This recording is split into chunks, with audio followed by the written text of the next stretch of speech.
কত ফলছত গেলি বানাবি পুরা কিয় ফলছত কি ফলস ওয়াটার ফলস ও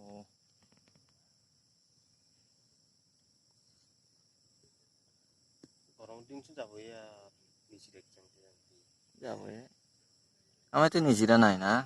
এই বহুত দূৰ আছে বাৰেগাং কিমান দূৰ যাব লাগিব কপিলিক যাব পাৰি কিন্তু লগ লৈ যাব লাগিব আজিকালি কিয়া এই জাগাখিনি বহুত ভিতৰত না ৰিক্স আছে